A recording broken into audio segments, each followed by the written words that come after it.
কেউ যদি মনে করে নারীর স্বাধীনতা বলতে একজন নারী যেভাবে ইচ্ছা সেভাবে ঘোরাফেরা করবে, এটা যদি হয় নারীর স্বাধীনতা, তাহলে আপনি এখনো ভুল পথে রয়েছেন। নারীর স্বাধীনতা আপনি বুঝতে পারেননি। নারী যদি হয় ভোগের সামগ্রী, মানে যেখানে ইচ্ছা সেখানে রাত কাটাবে, কেউ তাকে কিছু বলতে পারবে না, এটা নারীর স্বাধীনতা নয়। বরং নারীকে ইসলাম যে অধিকার দিয়েছে, দেখবেন পশ্চিমা বিশ্বে, মানে আমেরিকা, লন্ডন, ব্রিটেন, বিভিন্ন দেশে যত ছেলে ইসলাম গ্রহণ করে তার থেকে বেশি ইসলাম গ্রহণ করে মেয়েরা। কেন? মেয়েরা তারা এক সময় তারা বুঝতে পারে যে আসলে অমুসলিম যারা, কাফের মুশরিক যারা, ইহুদি খ্রিস্টান যারা, আসলে তারা আমাদের স্বাধীনতা যেভাবে আমরা যেভাবে মনে করি যেটা আমার স্বাধীনতা, আসলে এটা স্বাধীনতা নয়। তার কারণ একটা নারীর দেহ, এটা এমন ভাবে আল্লাহ একটা গঠন দিয়েছেন যে প্রতিটা পুরুষের কেন জানি আল্লাহ তাদের প্রতি একটা আকর্ষণ সৃষ্টি করে দিয়েছেন। আপনি যখন যুবক ছিলেন, সেই যুবক বয়সের চিন্তা করেন যে তখন আপনার স্ত্রীর প্রতি কেমন প্রেম ভালোবাসা ছিল, আর এখন বয়স হয়ে গেছে, এখন কেমন ধীরে ধীরে কমে যায় বা কম বেশি হয়। তখন কিন্তু একটা থাকে।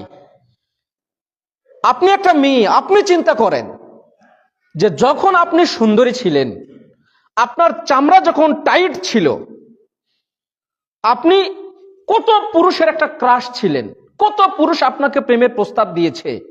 কিন্তু এখন বয়স হয়ে গেছে, বিবাহ হয়ে গিয়েছে, 30-35 বছর হয়ে গেছে, সন্তান হওয়ার পরে মেয়েদের চেহারা অনেক সময় নষ্ট হয়ে যায়। স্বাভাবিক যে বিবাহের সময় যে চেহারা থাকে, সৌন্দর্য থাকে, ওই সৌন্দর্য কমে যায়। তো দেখবেন অটোমেটিক পুরুষেরা, স্বামীরও দেখবেন অনেক সময় ভালোবাসা কমে যায়। কেন? বিবাহের পরে যে সৌন্দর্য ছিল, সন্তান হওয়ার পরে সৌন্দর্যটা কমে গিয়েছে। তো এজন্য প্রতিটা নারীকে আসলে বোঝা উচিত যে আসলে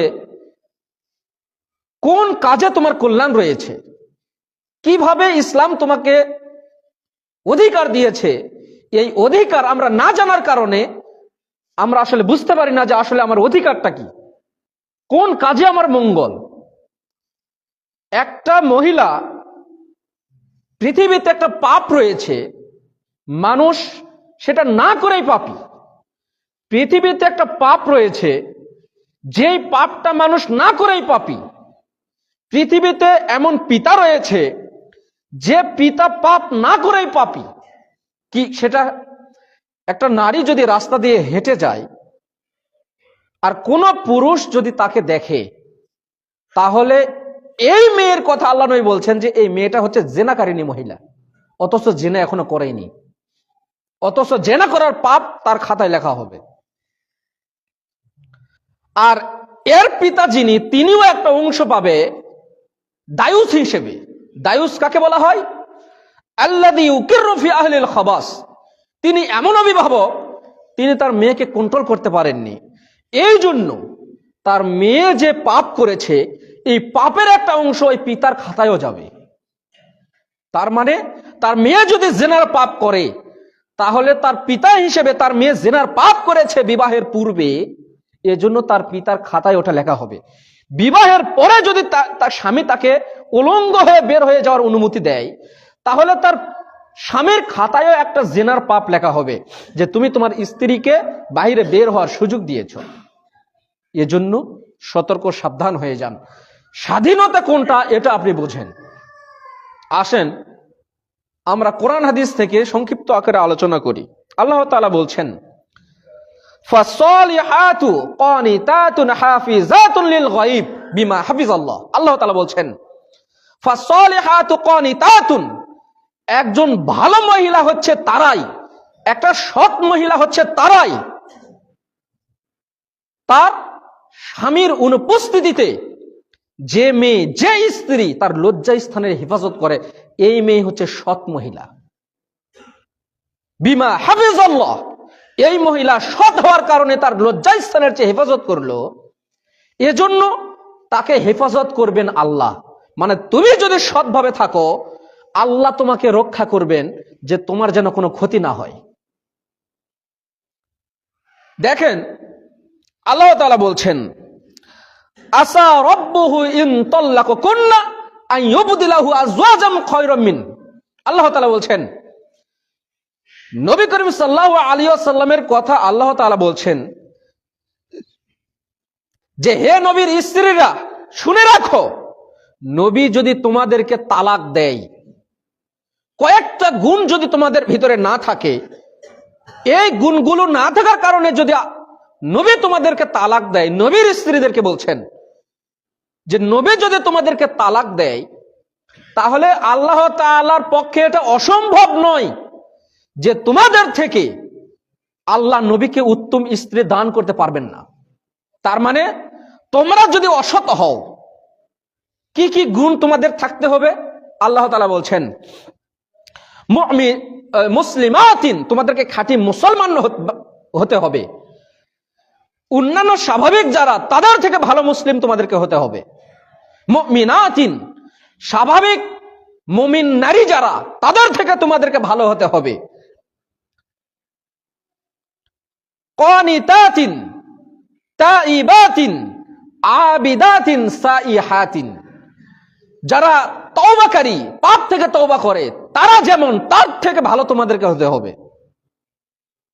আবিদাতিন, স্বাভাবিক নারীরা যেভাবে ইবাদত গুজার, তাদের থেকে ভালো ইবাদত গুজার তোমাদেরকে হতে হবে। নারীদেরকে বলছেন, মানে আল্লাহর নবীর স্ত্রীদেরকে বলছেন কিন্তু, যে তোমাদেরকে কেমন মহিলা হতে হবে? ভালো মুসলমান নারী তোমাদেরকে হতে হবে, ভালো মুমিনা নারী তোমাদেরকে হতে হবে, ভালো তওবাকারী মহিলা তোমাদেরকে হতে হবে, ভালো ইবাদত গুজার বান্দি তোমাদেরকে হতে হবে। তাহলে এই গুণগুলি যদি তোমাদের ভিতরে না থাকে, তাহলে আল্লাহ তাআলা যে কোনো টাইমে তোমাদের পরিবর্তে তোমাদের থেকে উত্তম নারী আল্লাহ মুহাম্মদ সাল্লাল্লাহু আলাইহি ওয়াসাল্লামকে দান করবেন। তার মানে প্রতিটি নারীর ভিতরে এই গুণগুলো থাকা আবশ্যক, জরুরি। এই গুণগুলো অবশ্যই তাদের ভিতরে থাকতে হবে।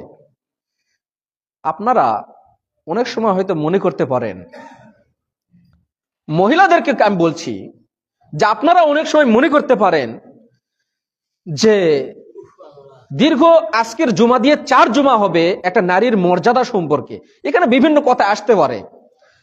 আল্লাহ যদি আমাকে মাঝে রাখে, ধারাবাহিক ভাবে যতদিন আল্লাহ আমাকে এখানে রিজিক রাখছেন, আমি ধারাবাহিক একটা গতিতে যাব। একটা পুরুষের মধ্যে কি কি গুণ থাকতে হয় আর একটা নারী তোমার কাছ থেকে কি কি পাবে, এই বিষয়ে আলোচনা হবে। একটা নারী, সে তোমার স্ত্রী, সে তোমার মেয়ে, সে তোমার বোন, তারা তোমার কাছ থেকে কি কি প্রাপ্য পাবে, এই বিষয়েও আলোচনা হবে ইনশাআল্লাহ। এরকম 2-4 জুমা দীর্ঘ একটা আলোচনা হবে। কিন্তু প্রতিটা জিনিসের একটা ধারাবাহিকতা থাকে, প্রতিটা জিনিসের একটা ধারাবাহিকতা থাকে। তো আমি সে বিষয়ে আলোচনা করব কখনো ইনশাআল্লাহ। আব্দুর রহমান ইবনে ওয়াইম রাদিয়াল্লাহু তাআলা আনহু থেকে বর্ণিত, তিনি বলছেন, আল্লাহ নবী বলছেন, আলাইকুম বিল ইবকার ফাইন্নাহুন্না আ'যাবু আফওয়াহান ওয়ান্তাকু আরহামান ওয়ারযু বিল ইয়াসির। আল্লাহ নবী বলছেন, হে পুরুষ সকল, তোমরা শুনে রাখো, তোমরা কুমারী মেয়েদেরকে বিবাহ করো। কুমারী কারা? যাদের বিবাহ হয়নি, যাদের বয়স হালকা, 16, 17, 18। ফাইন্নাহুন্না আ'যাবু আফওয়াহান, কেন তোমরা কুমারী মেয়েকে বিবাহ করবা? কেননা তাদের মুখ মিষ্টি, তোমাদেরকে এমন প্রেম ভালোবাসা দিবে যেটা বিবাহিত নারী তোমাদেরকে দিতে পারবে না। ওয়ান্তাকু আরহামান, তারা বেশি বেশি সন্তান প্রসব করতে পারে। ওয়ারযু বিল ইয়াসির, তুমি একজন স্বামী একটা কুমারী মেয়েকে বিবাহ করেছো, এটা এমন একটা আল্লাহ, এমন একটা প্রদত্ত সৃষ্টি যে তারা অল্পতে সন্তুষ্ট থাকবে। আপনারা যখন নতুন বিবাহ করেছেন তখন চিন্তা করেন, প্রথম অবস্থায় সে কিন্তু আপনার কাছ থেকে সামান্য কিছুই চাইতো। তোমার জন্য কি বাদাম টাদাম কিছু নিয়ে আসবো? লাগবে না, থাক, দরকার নেই। প্রথম তার কিছুদিন পরে বাদাম টাদাম কিছু নিয়ে আসবো, দরকার নেই, থাক, তোমার কাছে টাকা আছে কিনা। আসার পরে বলবে যে কিছু নিয়ে আসছেন। পরের দিন বলবে কি জানেন, রাতে নিয়ে আসেননি, পরের দিন বলবে যে আসলে আমি না বলছি দেখে আপনি নিয়ে আসবেন না, বোঝেননি মনে হয়। আমি না বলছি মানে কি আপনি নিয়ে আসবেন না? আসলে আমি দেখতেছিলাম আপনি ভালোবাসা দিন দিন মনে হয় কমে দিচ্ছেন, মনে হয় কি দিন দিন ভালোবাসা কমে দিচ্ছেন। আপনারা যখন নতুন বিবাহ করেছেন তখন যান, অনেক কথা বলা যায় না, বুঝতে পারছেন? অনেক কিছু বলা যায় না যেগুলো হয়তো অনেকে মাইন্ডে নিবে যে এই কথাগুলো কি খুতবায় বলে। তো এখানে বলবো না, আমি কোথায় বলবো আপনাকে? এখানে বলবো না, আমি আপনাকে কোথায় বলবো? আপনি তো জানতে চান না তো যে হুজুর একটু পরামর্শ দেন। আমি ছোট মানুষ, হয়তো অনেকে নাও আসতে পারেন এই কারণে। তবে কোরআন হাদিসে আল্লাহ সবকিছুই দিয়ে রাখছেন, হয়তো আমরা পড়ি না তাই। না হলে এই কথা আমি কই থেকে পেলাম? এটা কোথায় রয়েছে? হাদিসে। যে তোমরা কুমারী মেয়েকে বিবাহ করো তাহলে তোমাদের 3-4টা লাভ রয়েছে। কেন? তারা খুব মিষ্টি, তোমাকে আদর দিবে, তারা অল্পতেই সন্তুষ্ট থাকবে, অধিক সন্তান প্রসবকারিণী হবে। আপনি অধিক সন্তান প্রসবকারিণী, অধিক মিষ্টি, তাদের কথাগুলোও হবে মিষ্টি, নতুন নতুন কথা মিষ্টি হবে। একটা 10 বছর সংসার করেছে এই মেয়েকে যখন আপনি বিবাহ করবেন তখন ওই কুমারী মেয়ের স্বাদ আপনি পাবেন না। তারা যেরকম ভাবে আপনাকে ভালোবাসবে ওই ভালোবাসা দিতে পারবে না। এটা যারা ভুল করছেন তারা একটু বুঝতে পারবেন, আল্লাহ সবার ভাগ্য লিখে রেখেছেন। আল্লাহ যাকে যেভাবে সৃষ্টি করেছেন ওভাবেই হবে। আবু হুরায়রা রাদিয়াল্লাহু তাআলা আনহু থেকে বর্ণিত, তিনি বলছেন, আল্লাহ নবী বলছেন, তুনকাহুল মারআতু লিআরবাঈন। একটা নারীকে সাধারণত বিবাহ করে পুরুষেরা, সাধারণত নারীকে বিবাহ করা হয় 4টা গুণ দেখে। একটা পুরুষ নারীদেরকে বিবাহ করে সাধারণত 4টা গুণ দেখে। লিমালিহা, একটা পুরুষ দেখে তাদের সম্পদ কেমন। ওয়ালি জামালিহা, মেয়েটার সৌন্দর্য কেমন। ওয়ালি হাসাবিহা, তার বংশমর্যাদা ভালো না খারাপ। ওয়ালি দীনিহা, খুব কম মানুষ দেখে তার দিন ধর্ম। তবে ফাজফার বিজাতিদ দ্বীন, তোমরা বাকিগুলো দেখো সমস্যা নেই, তবে ধার্মিকতাটাও দেখো। তারিবাত দিয়া দেখ, যদি তোমরা ধার্মিকতা না দেখো তাহলে তোমরা একবার পুরো ধ্বংস হয়ে যাবা। একটা মেয়ের ভিতরে সব গুণ দেখেন, সমস্যা নেই, তার বাপ মায়ের সম্পদ আছে কিনা দেখেন, সমস্যা নেই। সৌন্দর্য দেখেন, কোনো সমস্যা নেই। বলে ফকির গোষ্ঠী বিবাহ করা যাবে না, কয় তারা খালি ফকরি জিগরি করবে। কয় মন্ডল গোষ্ঠী কি, কয় খালি ঝগড়া করবে।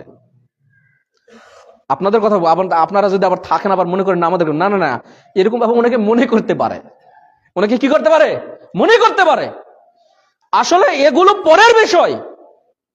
তোমরা দেখো একটা মেয়ে কেমন, তার ধার্মিকতা ভিতরে আছে কিনা, ইসলামের বিষয়গুলোতে সে বুঝে কিনা। হালকা পাতলা দেখেন, পুরিপুরি যদি নাও থাকে হালকা পাতলা দেখেন। তবে যদি দিন ধার্মিকতা, আল্লাহ নবী বলছেন, যদি তোমরা দিন ধার্মিকতা যদি না দেখো তাহলে তোমরা পুরা ধ্বংস হয়ে যাবা। আব্দুল্লাহ ইবনে আমর ইবনে আল-আস রাদিয়াল্লাহু তাআলা আনহু থেকে বর্ণিত, তিনি বলছেন, আল্লাহ নবী বলছেন, ইন্না দুনিয়া কুল্লুহা মাতা, সারা পৃথিবীতে সম্পদের অভাব নেই, সারা পৃথিবীতে সম্পদের অভাব নেই। খায়রু মাতাঈদ দুনিয়া, সারা পৃথিবীতে যত সম্পদ রয়েছে সবচেয়ে শ্রেষ্ঠ সম্পদ, সারা পৃথিবীতে যত সম্পদ রয়েছে সবচেয়ে শ্রেষ্ঠ সম্পদ হচ্ছে আল মারআতু সালিহা, একটা সতী সাধ্বী ভালো মহিলা, সবচেয়ে শ্রেষ্ঠ সম্পদ। আপনি এখনই আমেরিকাতে যান, পশ্চিমা বিশ্বে যান, ক্লাস 5-এ থাকবে, ক্লাস 5-এ পড়াশোনা করে, ওর সতীত্ব শেষ। ক্লাস 5-এ পরে ওর সতীত্ব শেষ। কেন? একটা পিতার সামনে যদি একটা মেয়েকে এসে বলে চলো আমরা একান্তে মিলিত হই, পিতা নিষেধ করতে পারবে না, এটা কঠোরভাবে নিষেধ। একজন পিতা নিষেধ করতে পারবে না, এটা কঠোরভাবে নিষেধ। মানে আপনি একজন পিতা, আপনার মেয়েকে নিয়ে বাজারে যাচ্ছেন অথবা কোথাও যাচ্ছেন, একটা পুরুষ এসে আপনার মেয়েকে বলল চলো আমরা প্রেম ভালোবাসা করি, আমরা পার্কে ঘুরে আসি। যদি মেয়েটা সম্মতি দেয় ঠিক আছে চলেন আমরা ঘুরে আসি, এই পিতার এত বড় ক্ষমতা নেই যে বলবে মা তুমি যেও না, এ কথা বলতে পারবে না। যদি বলে, ওই মেয়ে যদি কমপ্লেন করে পুরুষের কাছে যায়, ওর বাপ জেলে চলে যাবে। যদি ইসলাম যদি স্বাধীনতা যদি পরিপূর্ণভাবে না দেয় তাহলে দিয়েছে কি? মানুষ মনে করে ওটাই স্বাধীনতা, তুমি ভুল পথে আছো, স্বাধীনতা ওটা নয়। একটা পৃথিবীতে আল্লাহ নবী যে ভাষাটা উল্লেখ করলেন, ভাষাটা দেখেন, সারা পৃথিবী সম্পদের অভাব নেই, সবচেয়ে শ্রেষ্ঠ সম্পদ হচ্ছে একটা ভালো মহিলা, একটা সতীসাধ্বী মহিলা, যার ইজ্জত এখনো কেউ লুণ্ঠন করেনি। হে মহিলা, তুমি শুনে রাখো, যে পুরুষ তোমাকে বিবাহের পূর্বে ভক্ষণ করেছে, এই পুরুষ 8-10টা মেয়ের সঙ্গে রাত কাটায়নি, তার নিশ্চয়তা কে দিবে? হে পুরুষ জাতি, তুমি নিশ্চিত থাকো, যেই নারী 10টা ছেলের সঙ্গে প্রেম করতে পারে, এই নারী অন্যের সঙ্গে তোমাকে ছাড়া আরেকজনের সাথে রাত কাটায়নি, তার নিশ্চয়তা কে দিবে? তোমার সঙ্গে যদি রাত কাটাইতে পারে, অন্য কারোর সঙ্গেও রাত কাটিয়েছে। এই পুরুষ যদি কোনো মেয়ের সঙ্গে খারাপ কাজ করে, আর 10টা মহিলার সঙ্গে করেনি, তার নিশ্চয়তা কে দিবে? তার মানে করেছে। ওর একটা পুরুষ সব সময় চায় তাকে ভক্ষণ করতে, আর একটা নারী একটুতে পটে যায়, বাপ মাকে ভুলে যায়।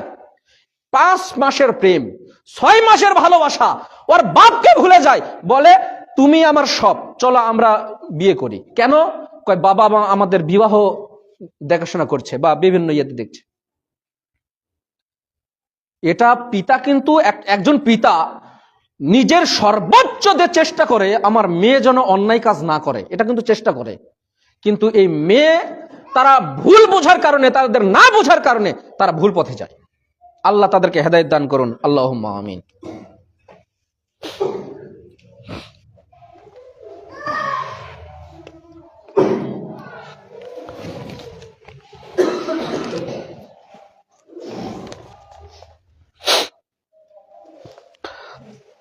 আলহামদুলিল্লাহ ওয়াহদাহু ওয়াসসালাতু ওয়াসসালামু আলা মান লা নাবিয়্যা বা'দা, আম্মা বা'দ।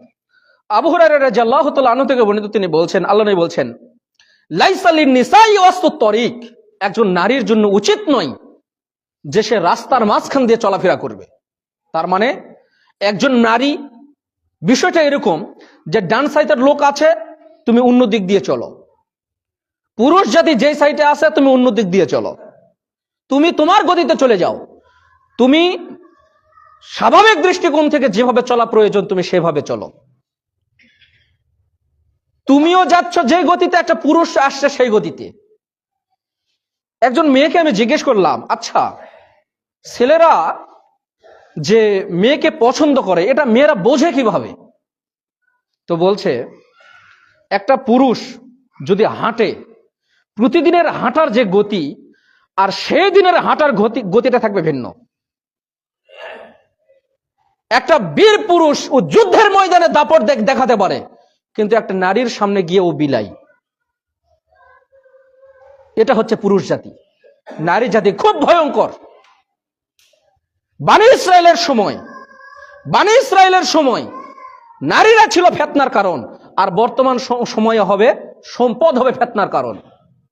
একটা নারী দেখে ছেলেটার হাতে অ্যান্ড্রয়েড ফোন আছে কিনা, মানে আইফোন, ভালো একটা হুন্ডা আছে কিনা, বাপের টাকা আছে কিনা, বা তার চলাফেরা কেমন, টাকা খরচ করতে পারবে কিনা, এগুলো দেখে পড়ে যায়। ও বোঝে না যে এটা আমার সতীত্বকে রক্ষা করতে হবে। কেন? সারা পৃথিবীর সম্পদের চেয়ে এই সতীত্ব আমার রক্ষা করা, এটা হচ্ছে শ্রেষ্ঠ সম্পদ। তার কারণে এটা আমার স্বামীর জন্য। আমি যেই কয়দিন রাস্তা দিয়ে চলাফেরা করব, মাঝখান দিয়েই চলি, ডান সাইডেই চলি আর বাম সাইডেই চলি। যদি 10টা পুরুষ দেখে আমাকে আকৃষ্ট হয়, আমার প্রতি আকৃষ্ট হয়, তাহলে আমি 10 জন পুরুষের গুনাহ নিয়ে আজকে বাড়ি ফিরলাম। তার মানে 10টা পুরুষের সঙ্গে জিনা করলে যে পাপ হতো, আজকে সেই পাপ নিয়ে সে বাড়িতে ফিরবে। তাহলে রাস্তাঘাটে তো পুরুষের অভাব নাই, কত পুরুষকে সে আকৃষ্ট করেছে। ও স্বামীর সামনে মেকআপ করে না, রাস্তাতে বের হবে, কোথাও যাবে মার্কেটে, তখন মেকআপ করে। স্বামীর সামনে সাজো, স্বামীর সামনে যদি সুন্দর করে সাজো, তাহলে আল্লাহ খুশি হয়, ফেরেশতারা খুশি হয়, তোমার জন্য দোয়া করে। আর এতে সওয়াব রয়েছে। কি রয়েছে? সওয়াব রয়েছে। আল্লাহ সকলকে সঠিক বুঝ দান করুন, আল্লাহুম্মা আমিন। আল্লাহ তাআলা বলছেন, ওয়াকরনা ফি বুয়ুতিকুন্না ওয়ালা তাবাররাজনা তাবাররুজাল জাহিলিয়াতিল উলা। হে নারী সকল, শুনে রাখো, তোমাদের থাকার জায়গা হচ্ছে বাড়ি। তোমরা জাহিলিয়াতের নারীদের মতো, যারা বেপরদা হয়ে চলাফেরা করত, যারা উলঙ্গ হয়ে চলাফেরা করত। আপনারা জানেন যে হচ্ছে কাবা ঘর যখন তাওয়াফ করত, তখন কিন্তু উলঙ্গ হয়ে তাওয়াফ করতে। এটা আপনারা জানেন? বোঝেননি আমার কথা মনে হয়। কাবা ঘর তাওয়াফ করে না, মানে কাবা ঘর সাইড দিয়ে ঘোরা, উলঙ্গ হয়ে তাওয়াফ করতে। এটা আপনারা জানেন না? এখন প্রশ্ন, কেন উলঙ্গ হয়ে তাওয়াফ করত? কারণ তাদের বিশ্বাস ছিল এরকম যে আমার শরীরে যে পোশাক রয়েছে এটা হচ্ছে হারাম টাকার, এটা দিয়ে যদি আমরা কাবা ঘর তওয়াফ করি তাহলে আমাদের গুনাহ হবে। দেখেন, বুঝতে পারেননি মনে হয়, বুঝতে পেরেছেন কথাটা? তাহলে এটা কি তারা কি মানে কাজটা কিন্তু খারাপ, কিন্তু কথাটা কিন্তু কি সুন্দর না? কথাটা সুন্দর না? যে আমি এই কাপড় পরে কাবা ঘর তওয়াফ করবো না, এই কারণে, কেন এটা হারাম টাকা, এজন্য তারা উলঙ্গ হয়ে তওয়াফ করত, শরীরে যেন কোনো পোশাক না থাকে। আর একটা নারী, এর পূর্বে একটা আমরা আলোচনা করেছিলাম, আপনাদের স্মরণ আছে কিনা, যে নারীদের শিক্ষা গ্রহণ করা এটা হালাল না হারাম, মানে হারাম নয়, আলোচনা করছিলাম, স্মরণ আছে? যে নারীরাও তাদের শিক্ষা অর্জন করবে এবং শিক্ষা অর্জন করতে বাধ্য, মানে ফরজ, এটা করতে হবে তাদেরকে। তবে শিক্ষা কিভাবে অর্জন করবে? শিক্ষা অর্জন করবে, তাদের সেক্টর থাকবে আলাদা।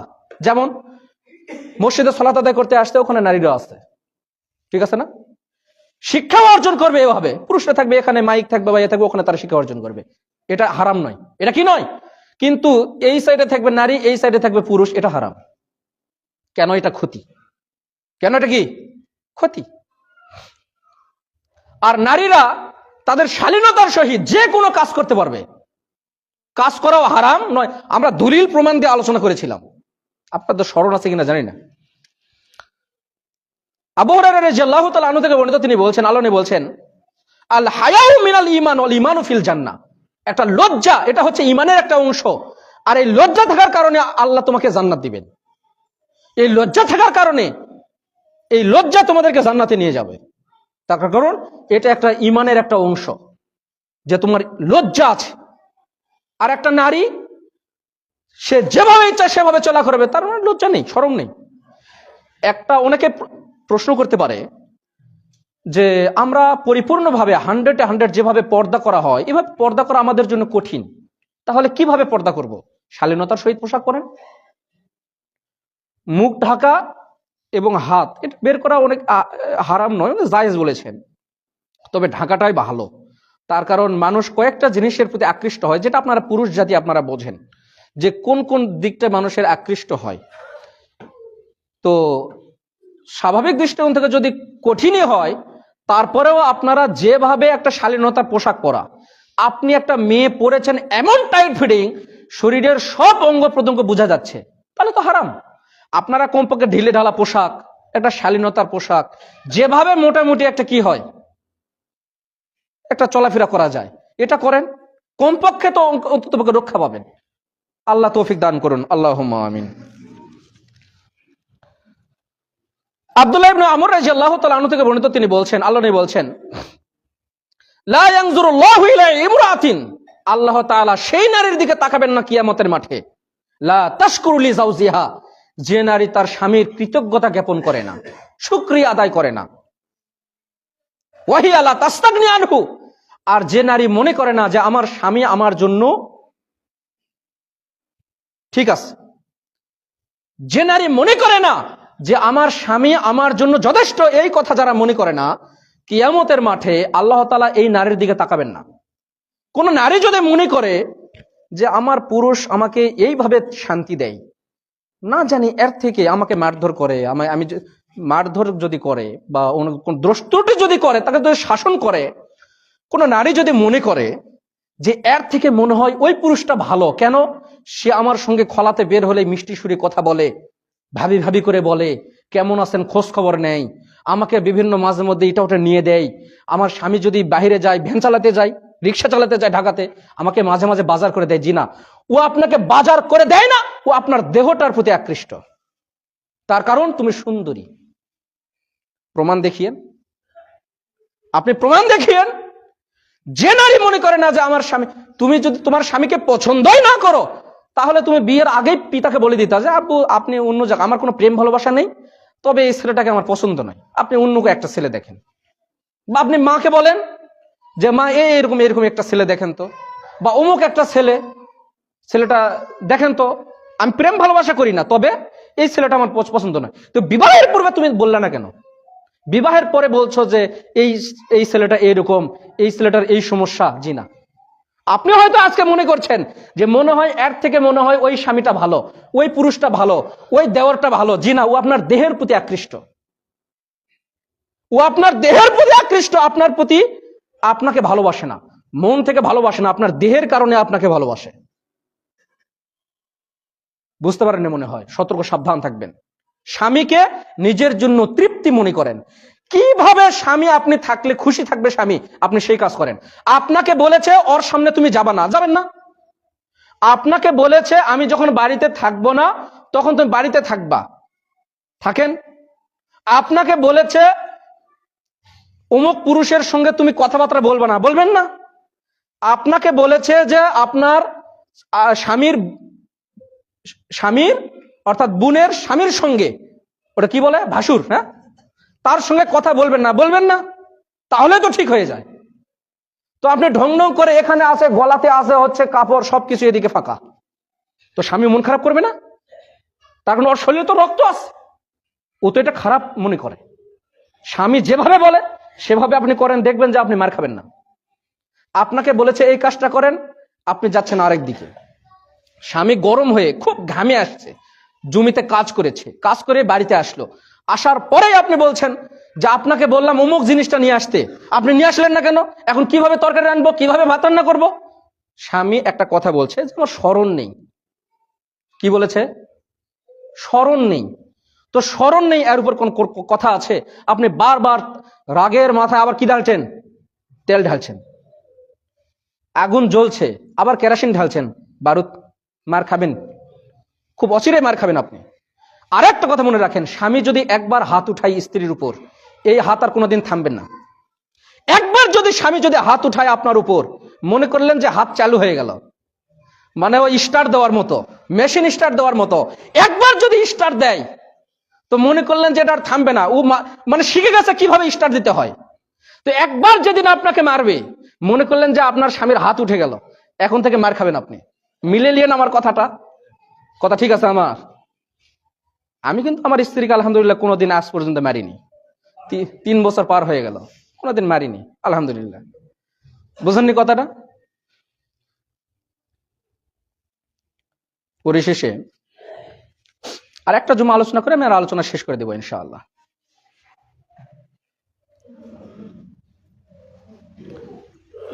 তবে আপনাদের বিষয়ে আলোচনা করব ইনশাআল্লাহ সামনে, যে একটা নারীদের কি কি প্রাপ্য অধিকার রয়েছে একটা পুরুষের উপরে। বুঝেননি কথাটা? তাদেরও তো অধিকার রয়েছে, আল্লাহ তাদেরকেও সেই অধিকার দিয়েছে। কি কি পাওয়ার অধিকার রাখে। আপনি শুধু স্ত্রীকে মারধর করবেন, শুধু তাদেরই দোষ, আপনাদের দোষ নেই? আপনাদের দোষ নেই? একটা নারী না হয় দেবরের সঙ্গে কথা বললো, এর জন্য আপনি রাগ হয়েছেন, তাই না? তাই না? তো আপনি যে মেসেজ করেন অন্য একটা মেয়ের সঙ্গে, সেই মেয়েটাকে জানেন? বিবাহের পূর্বে আপনি প্রেম করেছিলেন, বিবাহের পরে প্রেমটা গজে উঠেছে। বুঝেননি মনে হয়? বয়স্ক মানুষ তো আপনারা বুঝবেন না। বিবাহের পূর্বে প্রেম করেছিল, তো তো বিবাহে যখন করেছে সিমটা চেঞ্জ করেছে, এখন তার যে ফেসবুক আইডিটা রয়েছে এই আইডি আর চেঞ্জ করেনি। আচ্ছা যাই হোক, চেঞ্জ করছে, কিন্তু হঠাৎ একদিন একটা মেসেজ আসছে। কি মেসেজ? আপনার স্ত্রীর ফোনে মেসেজ আসছে যে আপনার স্বামী আমাকে বিবাহের পূর্বে প্রেম করতে ভালোবাসতে, দেখেন আমরা এই হোটেলে খেয়েছি, সেলফি তুলে রেখে দিয়েছে, এই জায়গায় পার্কে আমরা ঘুরতে গিয়েছি, দেখেন। সব ছবিগুলো, মেয়ে জাত এমন জাত ভাই, বুঝতে পারছেন? ও সব ডকুমেন্ট ও রেখে দিবে, আপনি যে চিঠিগুলা দিবেন সব রেখে দিবে, ও যত্ন করে রেখে দিবে, খুব সুন্দর করে রেখে দিবে। টাকাটা দিয়েছেন নতুন টাকা, ওটাও রেখে দিবে, খরচ করবে না। আপনি কি কি ফটো, কোথায় গিয়েছেন, কোথায় খেয়েছেন, সব ডকুমেন্ট রেখে দিবে। যে কোনো সময় আপনাকে বিপদে ফেলে দিবে। এই জন্য সতর্ক সাবধান হয়ে যান। শুধু মেয়েদের দোষ দিয়েন না, আপনাদেরও দোষ আছে। তার কারণ আপনিও বিভিন্ন ভাবিদের সঙ্গে আপনি চিপাই চাপাই গিয়ে গল্প করেন, আপনারা নজর ভালো করেন, নজর আপনারও আছে, শুধু মেয়েদের দোষ না। কথা ঠিক বললাম আমি? বয়স হয়ে গেছে, 40 হয়ে গেছে, তারপরে দেখবেন ও কি করে, লিখা করার জন্য দৌড়াদৌড়ি করে না? আল্লাহ সঠিক বুঝদান করেন, আল্লাহুম্মা আমিন।